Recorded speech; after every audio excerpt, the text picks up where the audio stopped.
me, Teacher Yvette. How are you? Welcome to the 21st week. Hola a todos. ¿Qué tal? ¿Cómo están? Soy Teacher Yvette y esta es la semana número 21 de trabajo. Remember, we are working in unit number 4. Recuerda, nosotros estamos trabajando la unidad número 4. El tema es How does it work? ¿Cómo funciona? ¿Sí? Estamos hablando de lo que es, bueno, ya la semana anterior te explicó Teacher Sergio y Teacher Eduardo acerca de este tema, ¿sí? ¿Cómo es que funcionan los aparatos electrónicos? ¿Sí? Y los diferentes tipos de aparatos, no nada más aparatos electrónicos, sino también electrodomésticos, ¿verdad? Digitales, etc. Entonces, pues bueno, ese es el tema de la unidad. Yo te voy a explicar, ¿sí? Parte de lo que es, pues bueno, esta unidad en donde vamos a trabajar lo que es la infografía. I explain you, te voy a explicar, ¿sí? Yo te explico lo que es una infografía. ¿Para qué sirve la infografía? Los tipos de infografía, ¿sí? ¿Cuáles son las características que debe de llevar una infografía?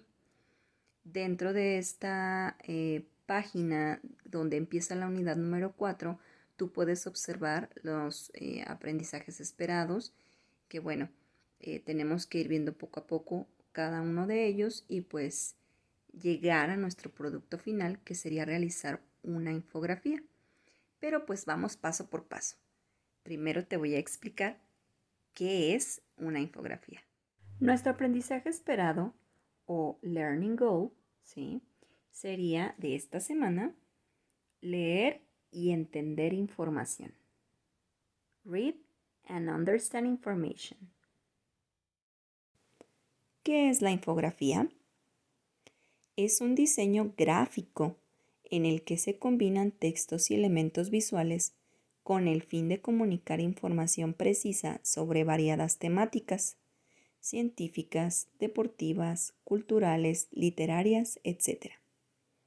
Este recurso aproxima al lector a los elementos, ideas, acontecimientos más importantes de un determinado tema, como dónde ocurrió, cómo se llevó a cabo, cuáles son sus características, en qué consiste el proceso, cuáles son las cifras, etc. A continuación te presento los tipos de infografía. 1. Infografías de producto. 2. Infografía secuencial. 3. Infografía científica. 4. Infografía biográfica. 5. Infografía geográfica. 6. Infografía cronológica o divulgación. 7. Infografía estadística. Número 8. Infografía periodística o investigativa. 9. Infografía informativa. 10. Infografía de procesos. 11. Infografía comparativa. 12. Infografía jerárquica. Y número 13. Infografía unigráfica. A continuación, te presento ejemplos de los tipos de infografías. Número 1. De producto. Uno de los tipos de infografía más utilizados en el mercado, ¿sí? Sus características son que ayuda a explicar el funcionamiento o las especificaciones de un producto o servicio. Por ejemplo, chicos, nos va a servir mucho para poder nosotros detallar o explicar en nuestra infografía lo que es el aparato que nosotros elijamos para describir. Número 2. Infografía secuencial. Esta te ayuda a explicar paso a paso un evento, acontecimiento o hecho. También es para explicar la elaboración de un producto. O sea, aquí es cómo se elabora, más no cómo funciona. Entonces, el número 1 es el que nos puede ayudar muchísimo. Ahora, el número 3, importante también. Científica. Ayuda a compartir conocimiento de importancia por medio de ilustraciones fáciles de entender. Entonces aquí, por ejemplo, es meramente científico como su nombre lo dice. Por ejemplo, el título aquí es ¿qué es la tecnología? ¿Ok? Número 4. Biográfica. Aquí, tal como su nombre lo describe, sirve para narrar la vida o las obras de una persona. Este tipo de infografía biográfica detalla los datos más relevantes de un personaje. Por ejemplo, este chico que es de la película del Hobbit, él se llama Elijah Wood y entonces explica pues su biografía. Número 5. Geográfica. Ayuda a ubicar una serie de acontecimientos o información comparativa dentro de un lugar. Es decir, por ejemplo, aquí esta que se llama conflicto en Siria, pues te da determinados elementos para poder comparar o cifras, ¿verdad? Para poder comparar. ¿Sí? Número 6. Infografía cronológica. Uno de los tipos de infografía utilizados en la historia de la humanidad. Cuando se quiere explicar la historia de la humanidad, este tipo de gráficos son ideales por lo simple de su explicación. Aquí, por ejemplo, se ve pues muy pequeño los temas que tiene por ahí, pero es sobre la Revolución Francesa. Número 7. Estadística. Este tipo de infografía estadística es una de las más usadas. Ayuda a explicar gráficos sobre un tema en específico. ¿Sí? Es una de las más utilizadas porque te ayuda a explicar pues esos gráficos y hacer comparaciones y poner en contexto un tema en específico. Número 8. Infografía periodística o investigativa. Uno de los tipos de infografía más utilizados. ¿Sí? Te ayudan a informar un hecho que fue o que es noticia. Por ejemplo, el título es Sucesivas crisis en Filipinas. ¿Sí? Número 9. Infografía informativa o de divulgación. Es decir, que te ayuda a la divulgación, o sea, propagar, ¿verdad? De campañas o a poner en conocimiento a las personas de sucesos importantes. Aquí, por ejemplo, en esta dice, ¿por qué el vino sí y por qué alcohol en exceso no? Y entonces, pues te da ese tipo de información importante, ¿sí? Para, por ejemplo, en campañas. Número 10. Infografía de procesos. Cuando se desea simplificar el proceso de un producto o servicio, este tipo de infografía es ideal. Es decir, aquí te explica, por ejemplo, dice el proceso de elaboración de la cerveza y entonces te va dando como paso a pasito también, pues cómo se elabora para hacerlo como mucho más fácil o muchísimo más sencillo de poderlo entender, con dibujitos y toda la cosa. Infografía comparativa, la número 11. Es uno de los tipos de infografía más utilizados en presentaciones de las diferentes áreas de una empresa. Cuando se desea comparar competidores de una marca, de un producto o de diferentes organizaciones. Por ejemplo, aquí están haciendo el comparativo o la comparativa de la mantequilla y de la margarina, ¿verdad? Y entonces el proceso de la mantequilla y el proceso de la margarina. Número 12. Infografía jerárquica. Este formato de infografía pretende mostrar de forma jerárquica un tema en particular. Para el caso en mención podemos ver cómo se puede analizar la jerarquía de los contenidos a la luz de una estrategia de marketing de contenidos. Es decir, pues bueno, cómo va como ese proceso, ¿no? O sea, cuál es lo primero, segundo, tercero, o sea, y va en esa escala, ¿sí? A eso es a lo que se refiere. O sea, una jerarquía es qué va primero, qué va después y qué va al final. A eso es a lo que nos estamos refiriendo, ¿de acuerdo? Y bueno, como número 13 tenemos la siguiente. Infografía unigráfica. Este tipo de infografía busca ofrecer uno o varios datos sencillos sobre un tema en particular. Es tal vez la infografía más sencilla de todas. Por ejemplo, aquí habla sobre la contaminación, ¿verdad? Del medio ambiente. Está en inglés ahí, environment pollution. Y entonces, pues te da de manera sencilla, ¿sí? Los datos sobre, pues bueno, lo que es la contaminación en este caso. Espero que esta información te sea de utilidad. Recuerda que para realizar una infografía, pues bueno, ya te expliqué qué es, ¿verdad? es poner información, pero también con gráficos. Gráficos pues se refiere a las ilustraciones. Entonces en este caso, pues cuando nosotros queremos hacer una infografía, debemos de redactar lo que es la utilidad o el uso, ¿sí? Por eso se llama la unidad, cómo funciona. Entonces debemos de ver cuál es el uso de este aparato que tú vas a seleccionar y vas a describir de forma breve y concisa y utilizando pues en este caso imágenes, gráficos para poder hacer la infografía y la descripción de este aparato, ¿sí?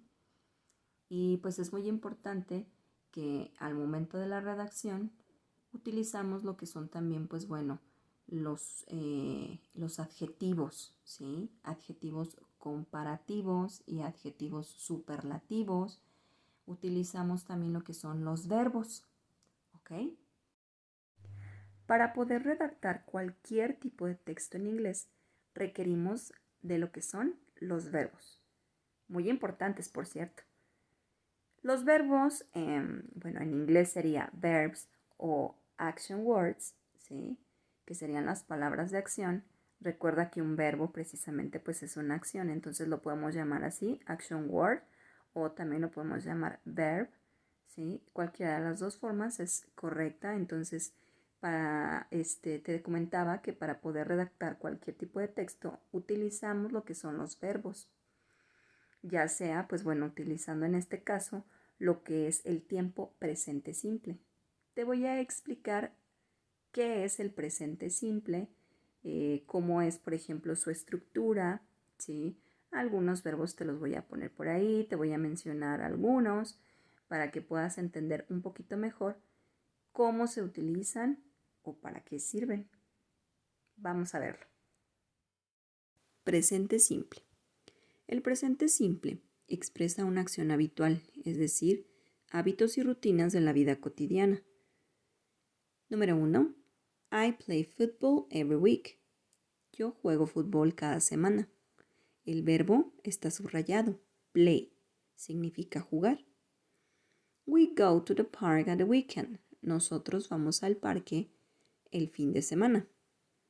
El verbo es ir, es go, pero como lo estamos conjugando con we, que significa nosotros, le tenemos que dar ese sentido. Entonces, por lo tanto, es nosotros vamos. También se usa para expresar verdades generales. Por ejemplo, water boils at 100 Celsius degree. To boil significa hervir. Por lo tanto, cuando nosotros lo utilizamos en tercera persona, el verbo se le tiene que agregar la letra S. Ahí por eso, en color naranja, tienes el verbo subrayado como boils, porque está en tercera persona. Te explico. Añadir la S en la tercera persona del singular se refiere a lo siguiente. Las terceras personas son he, she, it, que sería él, ella, eso, ¿sí? Y entonces, pues bueno, normalmente se añade simplemente la letra S. Por ejemplo, he loves rock music. Él ama la música rock. Pero si el verbo termina en O, S, SH, CH, X, se añade ES al final.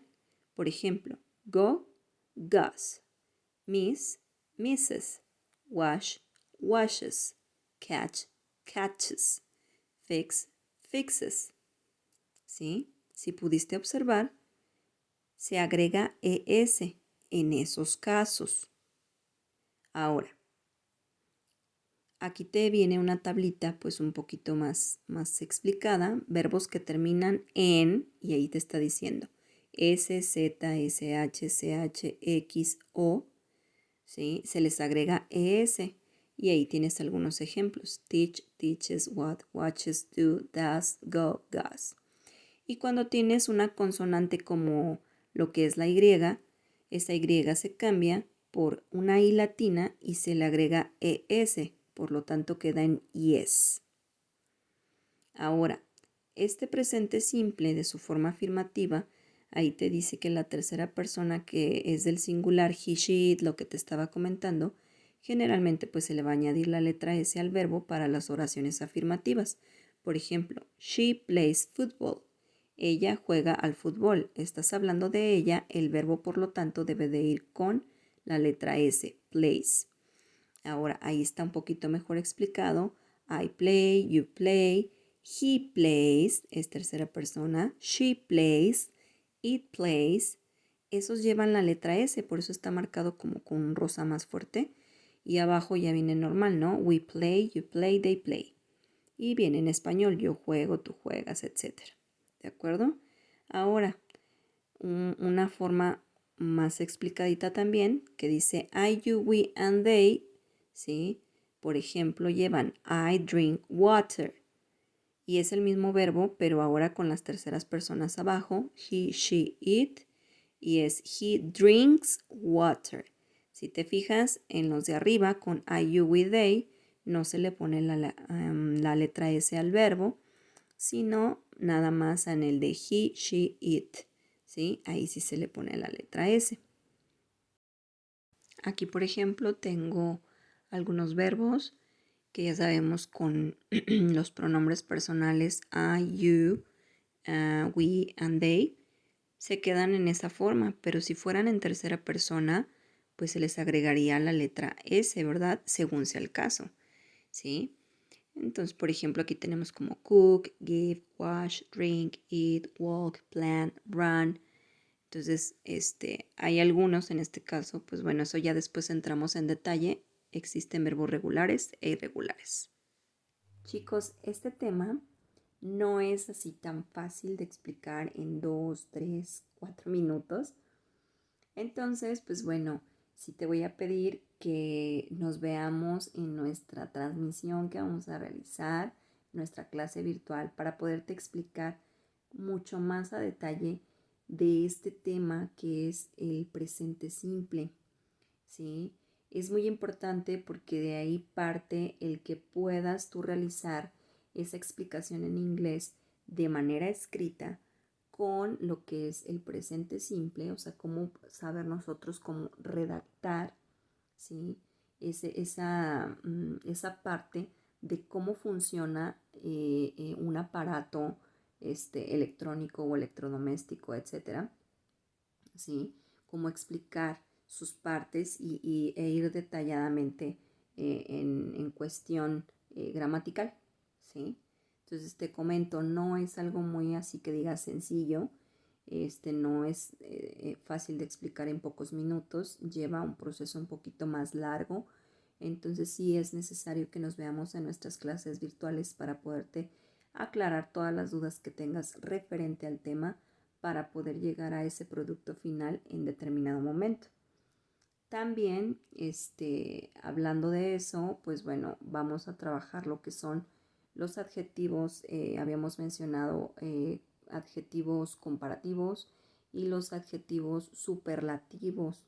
Sí, también es un tema pues un poco también extenso que te va a explicar a continuación Teacher Eduardo y después Teacher Sergio.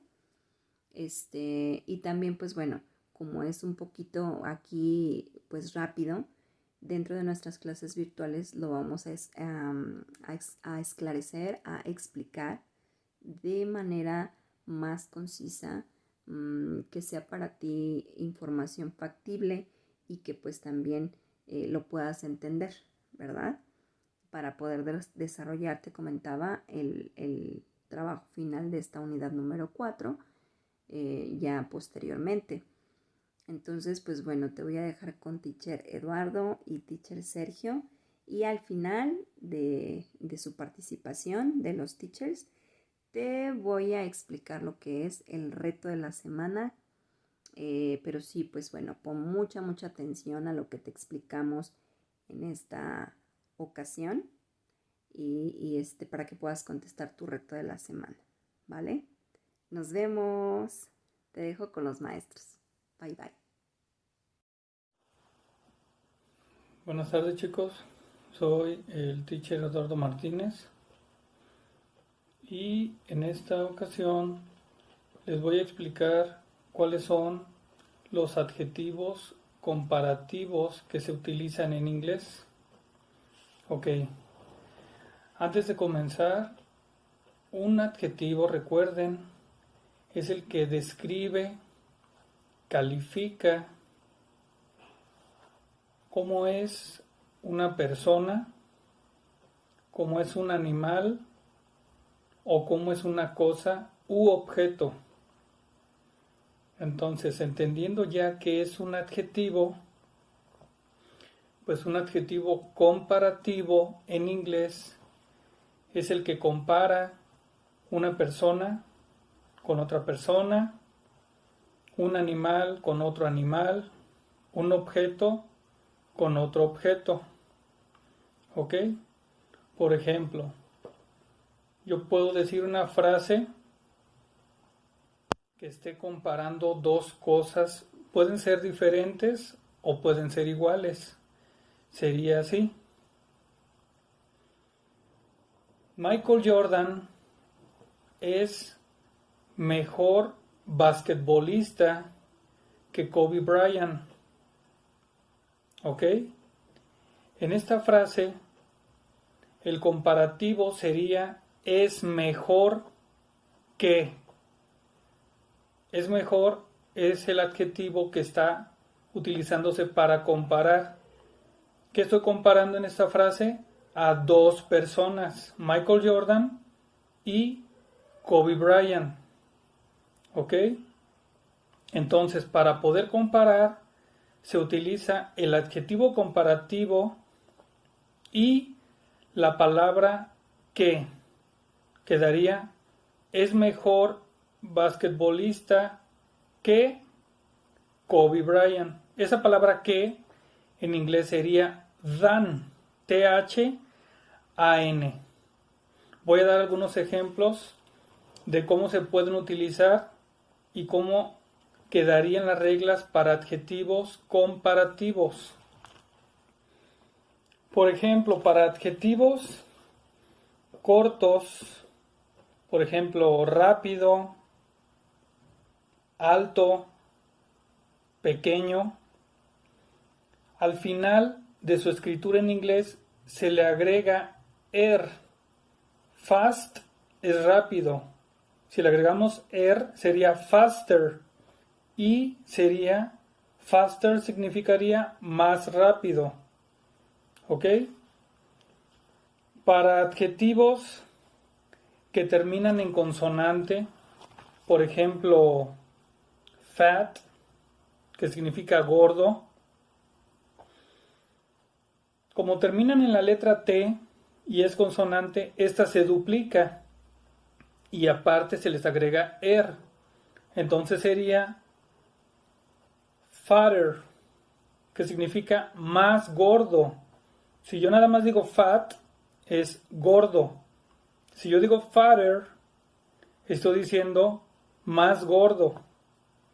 Para agregar una comparación, sería fatter than, más gordo que. Y ya puede ser ahí la comparación en la frase para una persona o para un objeto. ¿Ok? Enseguida están los adjetivos que terminan en Y. Happy, heavy, dry. Por ejemplo, happy es feliz, termina en Y. Para utilizarlo como adjetivo comparativo, se le quita la Y y se le agrega I latina en cambio y su ER también. Quedaría happier. ¿Qué significa happy? Feliz. Happier, más feliz. Para que quede la comparación, happier than, más feliz que. ¿De acuerdo? Ahora, para los adjetivos que son largos, por ejemplo, expensive, beautiful, interesting, intelligent, no se les agrega una ER porque suena mal. Entonces se les agrega la palabra more antes del adjetivo para que quede como adjetivo comparativo. Por ejemplo, expensive es caro. Para que quede más caro sería more expensive. ¿De acuerdo? Muy bien, chicos, me despido. Nuevamente, teacher Eduardo Martínez, a sus órdenes. Su profesor Sergio Castañeda, culminando con la unidad número 4, cómo trabajan las cosas. Vamos a ver los temas de también comparative adjectives y superlativos, adjetivos comparativos y superlativos, utilizando algunos verbos.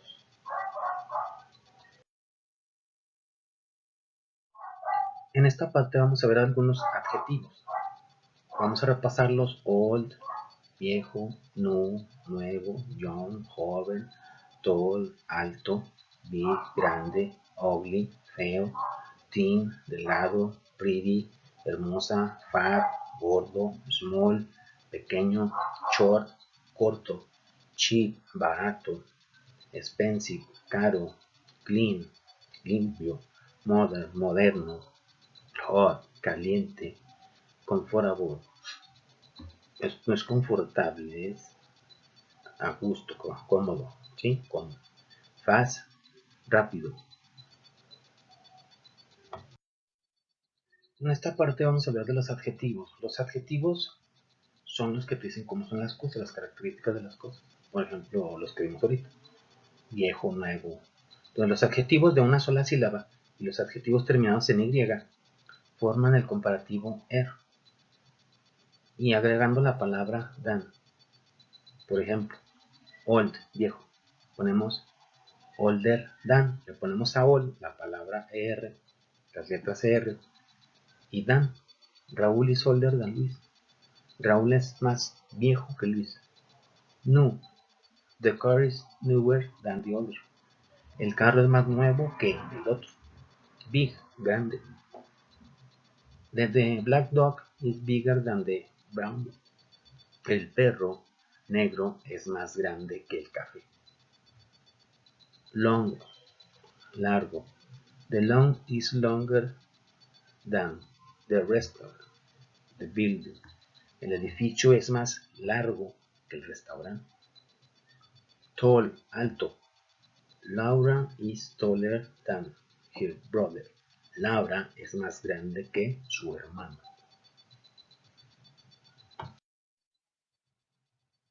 Los de una sílaba que terminan en vocal más consonante duplican la consonante.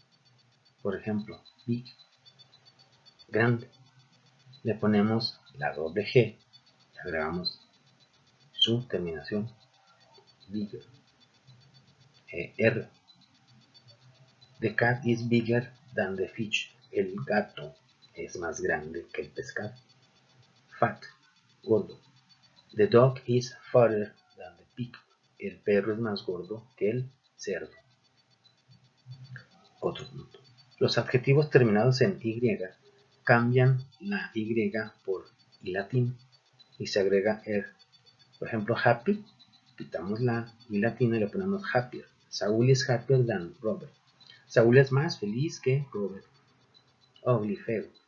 The bird is uglier than the turtle. El pájaro es más feo que la tortuga. Los adjetivos de más de dos sílabas se antepone la palabra amor, va antes, y después la palabra dan, después del adjetivo. Por ejemplo, the red apples, las manzanas rojas, are more expensive, son más caras than the green ones, que las verdes. Delicious, the bananas are more delicious than the grapes, los plátanos son más deliciosos que las uvas. The lemons are more nutritious than the oranges. Los limones son más nutritivos que las naranjas. Car racing is more dangerous than soccer. Las carreras de carros o de automóviles son más peligrosas que el soccer, o sea, que el fútbol. Do exercise is more healthier than smoking. Hacer ejercicio es más saludable que fumar. En esta parte vamos a ver los superlativos. Los superlativos ya no tienen la necesidad de compararse. Ya sabemos que algo está muy notorio. A los adjetivos de una sílaba y adjetivos con dos o más sílabas terminados en Y se le agrega EST o IEST. Vamos a ver el ejemplo. Clean. Para decir el más limpio, ya sin compararlo, es the cleanest. Nice, agradable. The nice, el más agradable. Happy, feliz. El más feliz, the happiest. Big, grande. Voy a decir el más grande, the biggest. Seguimos. Los adjetivos con vocal y consonante en su terminación. Por ejemplo, big tiene una vocal que es la I y una G que es consonante. Doblamos la consonante y ponemos EST, biggest, el más grande. Sad, the saddest, el más triste. Cheap, the cheapest, el más barato. Ya todos esos ya no necesitan comparación. Ya sabemos su gran diferencia. Siguiente. Adjetivos que tengan dos sílabas y no terminen en Y y AD. Y adjetivos con tres o más sílabas agregamos de mos, la palabra de mo. Eso quiere decir el más. ¿Sí? Useful, inusual, the most, el más inusual. Famous, the most famous, el más famoso. Exciting, emocionado, the most exciting, el más emocionado. Difficult, the most difficult, lo más difícil. Impatient, the most impatient, lo más impaciente. En esta parte, be careful, sé cuidadoso. Algunos superlativos tienen forma irregular. No es como lo estamos planteando ahorita. Tienen irregular forms. Unos ejemplos. Good va a ser the best. Bad, the worst, el peor. Y good es bien, buen, pero es the best, el mejor. Bad, the worst, el peor. How much y many, el much y el many, the most. A little, the least. Y far, the furthest. Entonces estos son los casos especiales. Recuerden seguir visitando el blog de la escuela, que está al principio del video. Seguir cuidándose, llevar su cubrebocas, su gel antibacterial, guardar su sana distancia y seguirse cuidando. Y que seguir haciendo estos videos para ustedes y ustedes los puedan ver y tal vez resolver la mayor de sus dudas. Gracias, buen día. Y pues bueno, para el reto de esta semana número 21 será de la siguiente manera. Esta ocasión, nosotros realizaremos un formulario o un cuestionario en lo que es la aplicación de Microsoft Forms, ¿sí? En este caso, pues sigue siendo de Teams, pero es una aplicación que se llama de esta manera, donde realizas pues cuestionarios o formularios. Vas a llenar con las respuestas correctas de acuerdo a las preguntas que te vaya realizando, y los temas que se desarrollan dentro de este formulario o cuestionario son los que vimos dentro de este video, ¿sí? Lo que es el presente simple, ¿sí? Lo que es los adjetivos comparativos y los adjetivos superlativos. En caso de que tengas alguna duda antes de contestar tu cuestionario o formulario, pues hay que checar nuevamente lo que es el video para que te quede un poco más claro y puedas contestar pues correctamente esta pruebita que estamos haciendo, ¿sí? Este cuestionario o formulario, y pues bueno, que puedas obtener un buen resultado, ¿verdad? Entonces, pues bueno, ese sería el reto de la semana número 21. Espero que sigas con mucha salud, cuídate mucho, nos vemos la siguiente semana y recuerda que también nos vemos en las clases virtuales. Que estés muy bien, cuida mucho también a tu familia y pues bueno, nos vemos la próxima. Bye. No olvides suscribirte a este canal, darle like y activar las notificaciones.